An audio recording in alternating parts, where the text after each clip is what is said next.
जब मैं मंच पे आया तो बहुत पार्टी के पुराने नेता छोटे सिंह यादव जी से मैंने पूछा कि आपने अपनी बातों में पुरानी बातें जरूर रख दी होंगी, और मुझे याद दिलाया मैंने कि जब नेताजी का पहला चुनाव था यहां पर, जब नेताजी लोकसभा का चुनाव लड़ रहे थे, उस समय हमें जिनको याद करने के लिए आए कप्तान सिंह यादव जी और छोटे सिंह यादव जी के साथ इस क्षेत्र को घूमने मिला था, गांव-गांव जाने का मौका मिला था। उस समय मैं राजनीति नहीं था, हमारे पूर्व सांसद जानते होंगे सिकंदरपुर बगल में ही है, और सिकंदरपुर के लोग भी जानते होंगे एक भी गली नहीं छूटी थी जहां पर हमें जाने का मौका नहीं मिला था। एक एक गली में जाकर के, घरों में जाकर के नेताजी के लिए उस समय वोट मांगा था। सिकंदरपुर के पुराने लोग जानते होंगे, और एक पंडित जी थे जिनका नाम याद नहीं आ रहा मुझे, नरसिया के थे, नरसिया, और उसके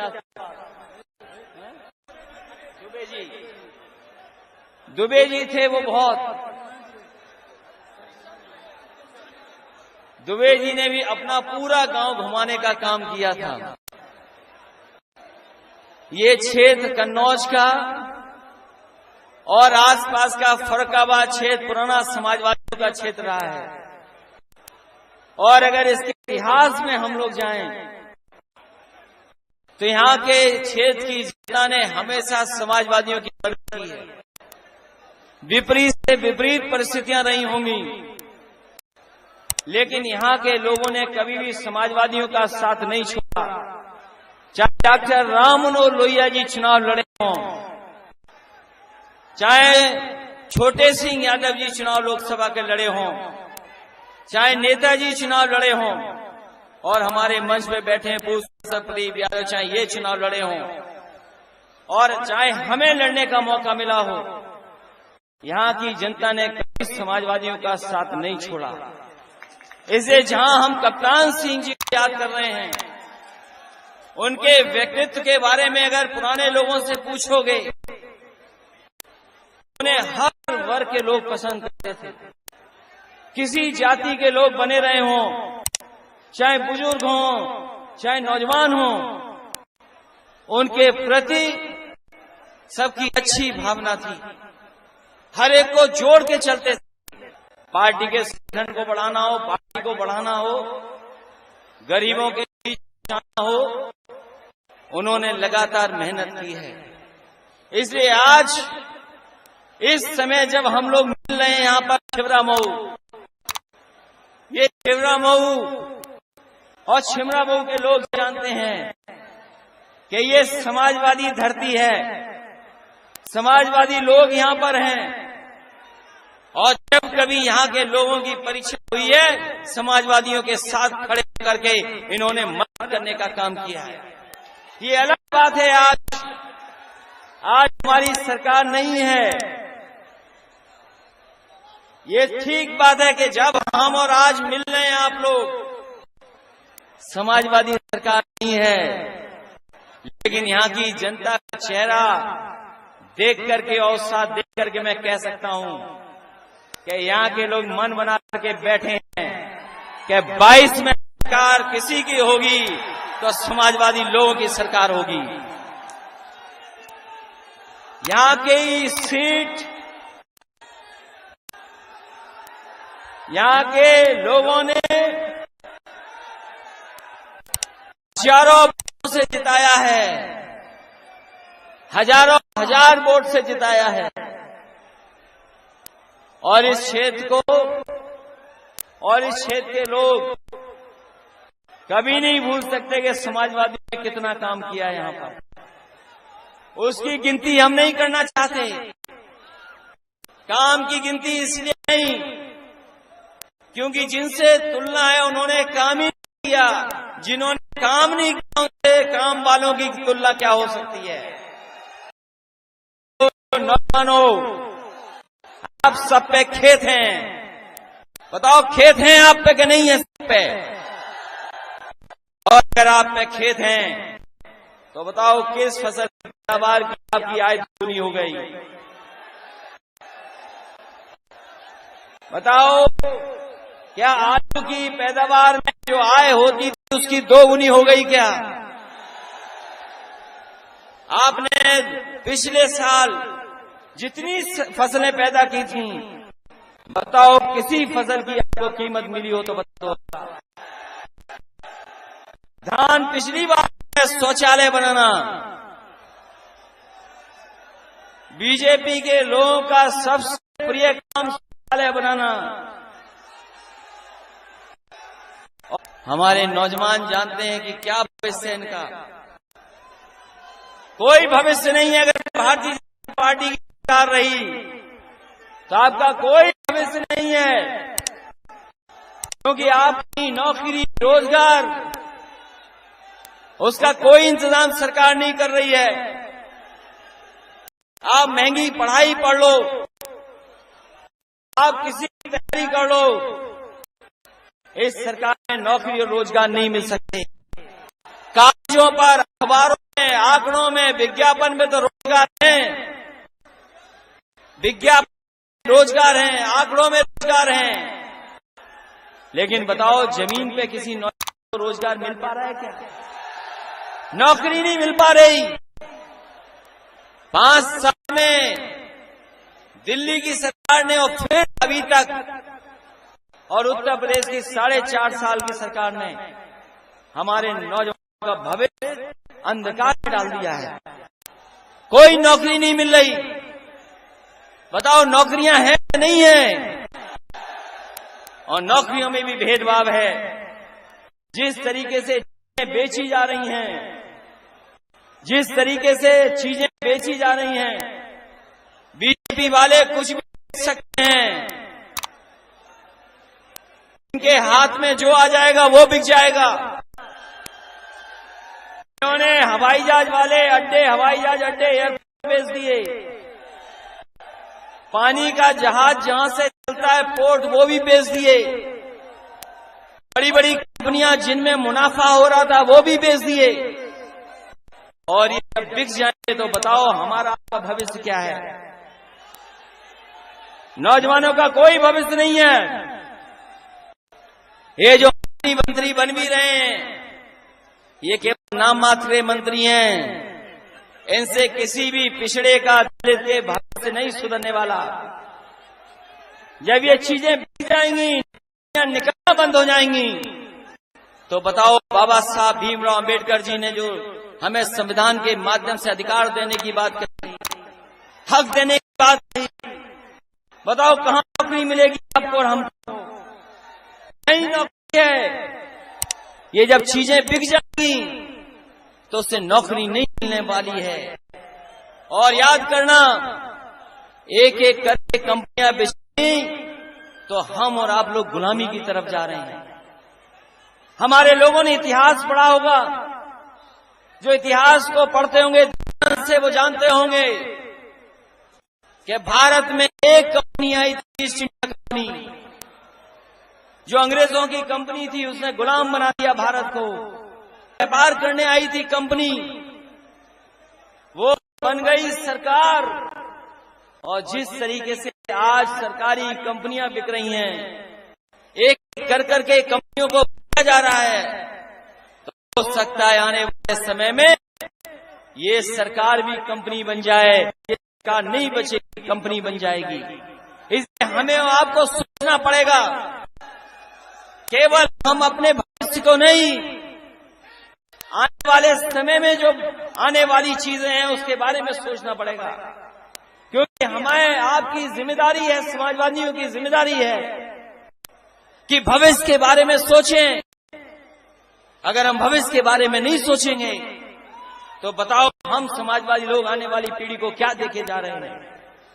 इसलिए जो संविधान अधिकार और सम्मान की बात थी, उस पर भी ये भारतीय जनता पार्टी के लोग चोट पहुंचाना चाहते हैं। इन्हें कोई मतलब नहीं है इतिहास से, कोई मतलब नहीं है पिछड़ों से।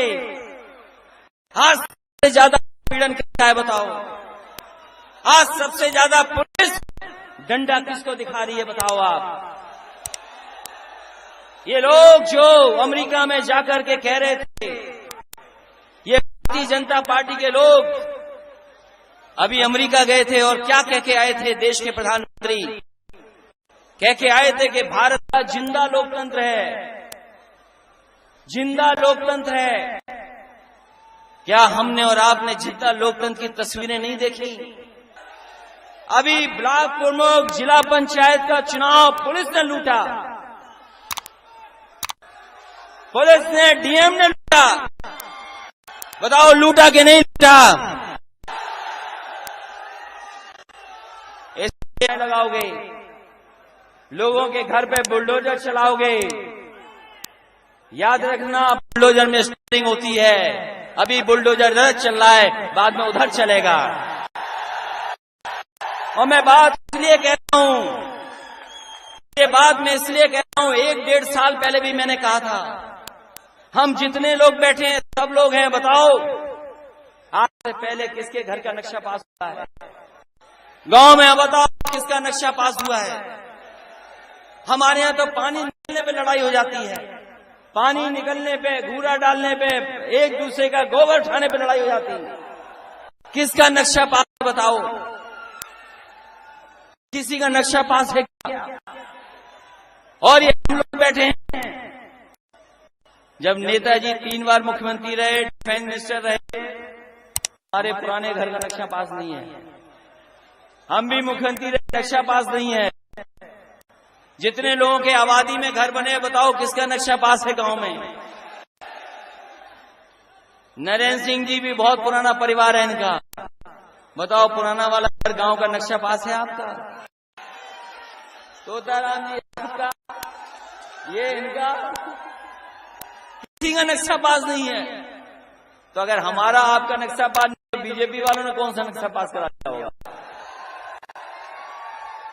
वो छोड़ो, हमारा आपका, उत्तर प्रदेश के किसी राजा के अपने महल के कागज नहीं उसके पास। जितने राजा महाराजा हैं, कागज नहीं उनके पास, उन्होंने महल के नक्शे नहीं पास किए। वो भूल जाओ, मुख्यमंत्री आवास का भी नक्शा पास नहीं है। मुख्यमंत्री आवास किस समय बना होगा? जब नगर निगम नहीं होगी, डेवलपमेंट अथॉरिटी नहीं होगी, तब का नक्शा पास है। क्या तब नक्शे पास होते थे? इसलिए गरीबों के लिए, अन्याय के लिए ये सरकार अन्याय कर रही है, ये डराती है सरकार। लेकिन जनता इस बात जागरूक है, डरने वाली नहीं है। ये चुनाव हमारा नहीं है, ये चुनाव जनता का है। ये चुनाव आने वाले समय में किसान का है, नौजवान का है, माताओं बहनों का चुनाव है। और समाजवादियों को कुछ बताना नहीं है कि काम किया है कि नहीं किया है। कोई तुलना कर सकता है समाजवादियों के काम से? ये अभी कोरोना आया था, कोविड बीमारी, आज तो हम और आप कोई मास्क नहीं लगाए हैं। बीजेपी और वैश्विक महामारी की वजह से हम लोगों ने प्रोटोकॉल का पूरा मान किया, जो कानून कहता था उसका पालन किया। हम लोगों ने अपने जब कभी बीमारी के लिए कहा, नाक और मुंह बंद कर लिए, महीनों रहे, साल रहे, हम लोगों ने अपनी नाक और मुंह बंद करके रखा। लेकिन कोई ये बताए कि भारतीय जनता पार्टी ने अपनी आंख और कान क्यों बंद कर लिए? बता दे कोई। हम लोगों ने तो वैश्विक महामारी से अपनी नाक और मुंह बंद किए, लेकिन भारतीय जनता पार्टी ने अपने आंख और कान क्यों बंद कर लिए? बताए कोई। इन्हें न गरीबी दिखाई दे रही, न महंगाई दिखाई दे रही, न अन्याय दिखाई दे रहा है। और जो विकास और खुशहाली का रास्ता था, बताओ ये जो सड़क बनी है आगरा लखनऊ, जीटी रोड तो न जाने कब से बना रहे हैं। एक बार हमें मिले थे गडकरी साहब, मंत्री जी, वो कम से कम काम अच्छा कर रहे हैं। मैंने उनसे कहा कि ये सड़क हमारी जल्दी बना दो। उन्होंने कहा हम जल्दी बना देंगे, लेकिन उनकी जल्दी देखो, कब हम मुख्यमंत्री थे। उनकी जल्दी देखो।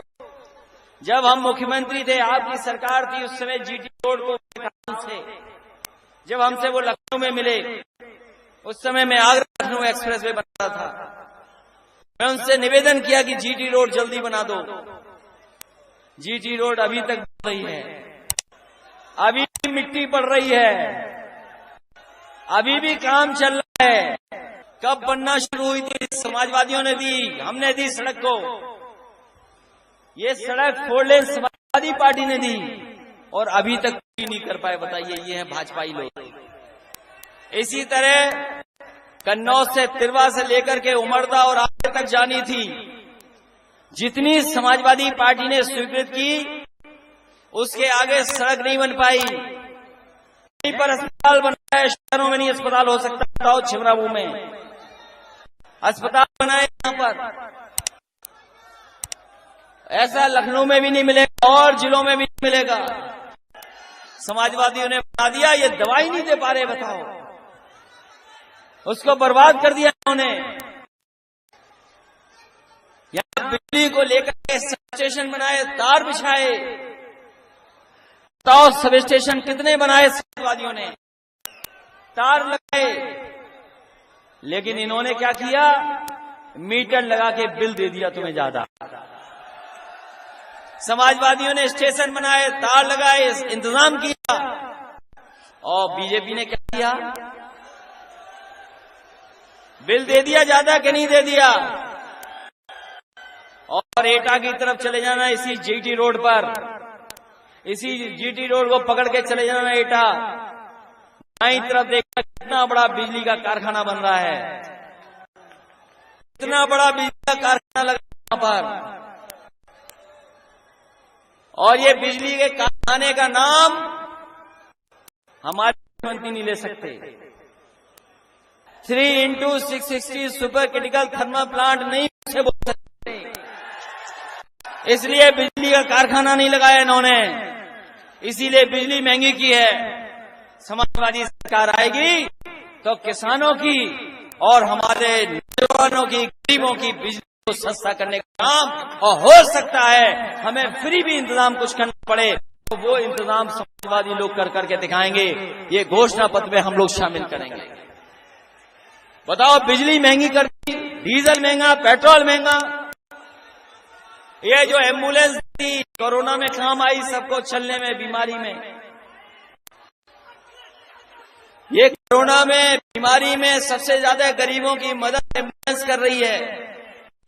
आपको किसी रिश्तेदार या किसी की मदद की जरूरत नहीं है, फोन मिलाने पर आपको एम्बुलेंस इंतजाम किया समाजवादियों ने।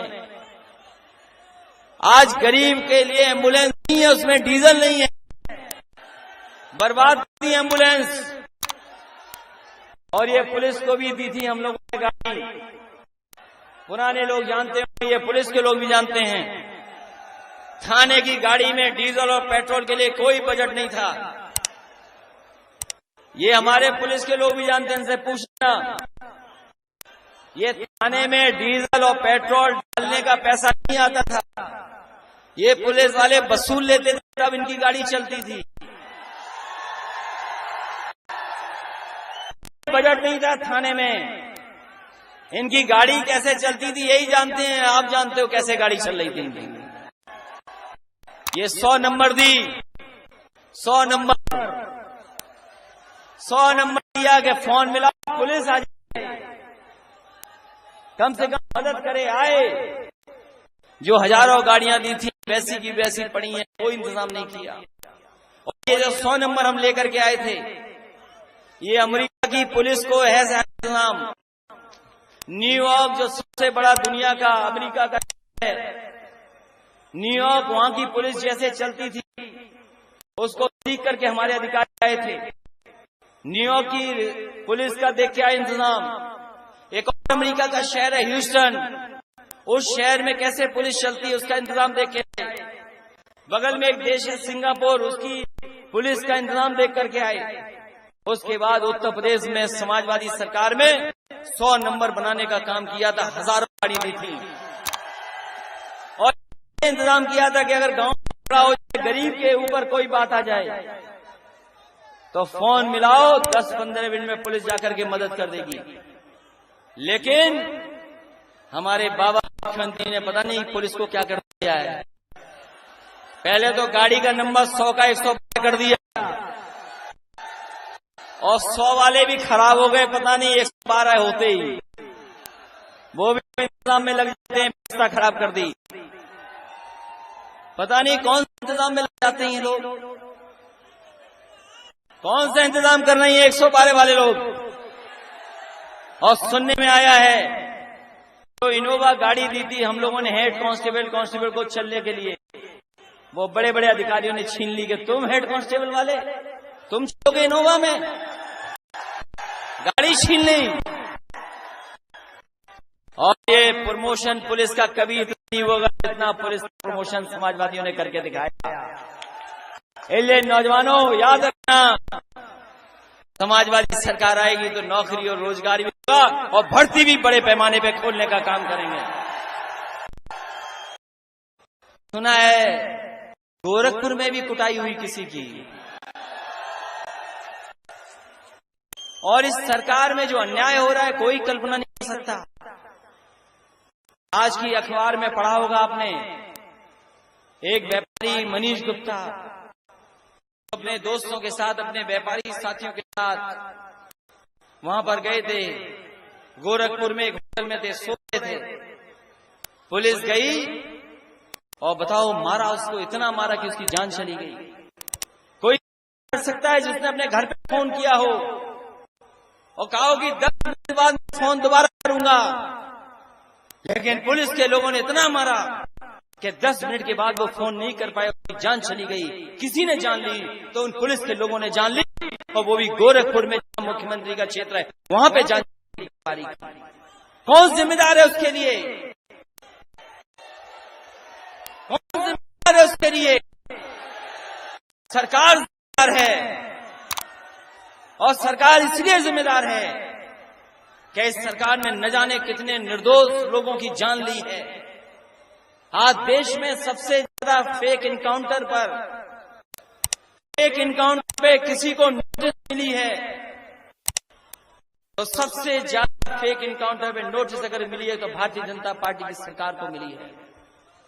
अगर हाई कोर्ट और सुप्रीम कोर्ट ने कभी किसी की प्रदेश की सरकार को कहा कि जंगल राज है, तो भारतीय जनता पार्टी की सरकार के काम को देख करके कई बार हाई कोर्ट और सुप्रीम कोर्ट ने कहा कि जंगल राज है।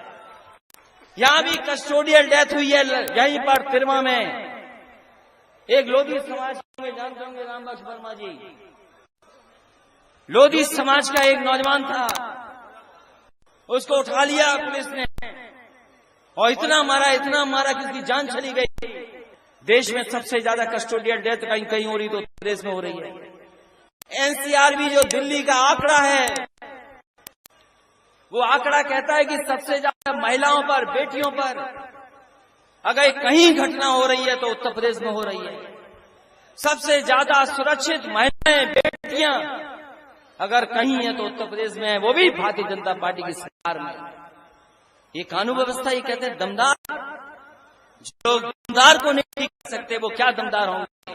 और जो ईमानदारी का दावा कर रहे हैं उनसे पूछो कि गंगा मैया के नाम पर जो पैसा लिया था तुमने, जो सड़क के गड्ढों को भरने के नाम पर पैसा लिया, जो गौशाला चलाने के नाम पर पैसा लिया, वो बताओ हजारों करोड़ रुपया कहां चला गया? कोई बता दे हमें।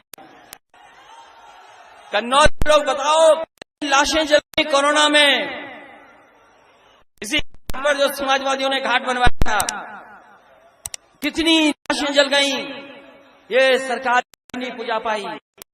केवल बड़े बड़े सेठ और उद्योगपतियों की सरकार है, गरीबों आपकी हमारी सरकार नहीं है। मैंने उस समय भी कहा, याद कीजिए कि नोट और रुपया काला सफेद नहीं होता, काला सफेद नहीं होता, हमारा लेन देन सफेद होता है। इस सरकार ने गरीबों को हमारा पैसा जमा करा दिया, और पैसा जमा करा के उद्योगपतियों को दिया, और उद्योगपतियों ने अपना बैग भरे, सूटकेस भरे, हवाई जहाज भरे, भारत छोड़ करके चले गए। बताओ, नोटबंदी आपका पैसा उद्योगपतियों पर चला गया। कोई सोच सकता है ये सरकार हो? पार्टी के नेता आजम खां जेल में हैं, उसके जिम्मेदार कोई है तो भारतीय जनता पार्टी के लोग हैं। झूठे मुकदमे लग गए, उन पे भैंस का मुकदमा, पेड़ का मुकदमा, किताबी चोरी का मुकदमा। ये सरकार ऐसी है जो किसी को भी फंसा सकती है, किसी पे भी झूठे मुकदमा लगा देगी। आजम खान साहब पे बताओ झूठे मुकदमे लगे कि नहीं लगे? सब मुकदमे लगे। अगर मुख्यमंत्री जी अपने मुकदमे वापस ले सकते हैं, गंभीर धाराओं के मुकदमे, देश में कोई मुख्यमंत्री नहीं है जिसने अपने मुकदमे वापस लिए हों। कोई नाम जानते हो तो बताओ, कोई मुख्यमंत्री है जिसने अपने मुकदमे वापस लिए हों? समाजवादी ऐसे नहीं है जो मुकाबला नहीं कर पाए, इसलिए मुकाबला आपको करना है। अपने वोट का, अपने बूथ का इंतजाम आपको करना है। जहां तक विकास का सवाल है, हमारे आपके विकास की तुलना भारतीय जनता पार्टी के लोग नहीं कर सकते, नहीं कर सकते। इसलिए आप सबका बहुत बहुत धन्यवाद चाहता हूं, आभार प्रकट करना चाहता हूं। मैं देख रहा हूं पूरे एक्सप्रेस वे पे लोग दिखाई दे रहे थे मुझे। लखनऊ से चला, लोग ही लोग, कार्यकर्ता ही कार्यकर्ता दिखाई दे रहे थे। हमने तो ये रफ्तार से चलने वाला बनाया था, लेकिन समाजवादी लोग इतने दिखाई दे रहे थे, रफ्तार से नहीं चल सकते आप। इतने समाजवादी थे, लखनऊ से लेकर के आपके छिबरा तक समाजवादी कार्यकर्ता सड़कों पे दिखाई दे रहे थे। अगर अभी इतने दिखाई दे रहे हैं तो चुनाव आते आते सोच लो कितना उबाल होगा समाजवादी पार्टी में। और अब भाजपा में कोई नहीं जा रहा है, भाजपा में कोई नहीं जा रहा उनके पास, समाजवादी पार्टी में आ रहे हैं। न जाने कितने नेता आ रहे हैं समाजवादी पार्टी, अखबार में पढ़ते हो गया। बताओ समाजवादी पार्टी में आ रहे नेता कि नहीं आ रहे? नेता भी आ रही है और जनता भी समाजवादी पार्टी की तरफ देख रही है, क्योंकि जनता को समाजवादी पार्टी का भरोसा है। और अगर भरोसा आप पर है तो आपकी जिम्मेदारी है कि अनुशासन के साथ उनको सम्मान करने का काम हम आप लोग करेंगे। हम अपने फौज के लोगों को धन्यवाद देंगे, रिटायर्ड फौज के लोग यहां से लेकर के आगे तक हमें दिखाई दे रहे हैं। हम आप टोपी देख पहचान जाते हैं, हमारे फौज के लोग दिखाई देते हैं। फौज के लोग भी जुड़ रहे हैं बड़ी संख्या में। आज हर वर्ग के लोग समाजवादी पार्टी में आ रहे हैं, और तब आ रहे हैं जब समाजवादी पार्टी का भी रथ नहीं चला है। अभी रथ भी चलेगा, साइकिल भी चलेगी, और अपना घोषणा पत्र भी आएगा जिसमें किसान, नौजवान और माताओं बहनों के लिए तमाम योजना। हमारी बहनें भूल सकती, माताएं बहनें समाजवादी पेंशन मिलती थी। अगर बीजेपी वाले किसानों को 500 रुपया महीना देते हैं तो हमें अपनी माताओं बहनों का 3 गुना भी करना पड़ा है या ज्यादा करना पड़े तो समाजवादी पार्टी पीछे नहीं हटेगी। 500 रुपए वो दे सकते हैं तो हम अपनी माताओं बहनों को भी ज्यादा दे सकते हैं। और कितना देंगे वो घोषणा पत्र में होगा, लेकिन समाजवादी पार्टी चाहती है किसान आगे तरक्की करे, हमारा नौजवान आगे बढ़े, और इसके साथ साथ उत्तर प्रदेश में कारोबार और रोजगार के इंतजाम हो। यही समाजवादी पार्टी का मानना है कि जब तक खुशहाली के रास्ते पर नहीं आएगा उत्तर प्रदेश, तब तक हमारा आपका भविष्य बेहतर नहीं हो सकता। समाजवादी पार्टी आपके भविष्य की लड़ाई लड़ रही है। इसे आने वाले समय में आप लोग एकजुट होकर के समाजवादी का साथ देना। जैसे हजारों वोट से जीतते थे, लाखों वोट मिलते थे, उसी तरीके से लाखों वोट दिला करके समाजवादी को जिताने का काम करना। बहुत बहुत धन्यवाद। और एक बार फिर हम अपने सभी समाजवादी साथियों का धन्यवाद देते हैं, मंच पे आए हुए नेताओं का धन्यवाद देते हैं, और फौज के लोग हमें दिखाई देते हैं, इनका विशेष धन्यवाद और आभार प्रकट करता हूँ।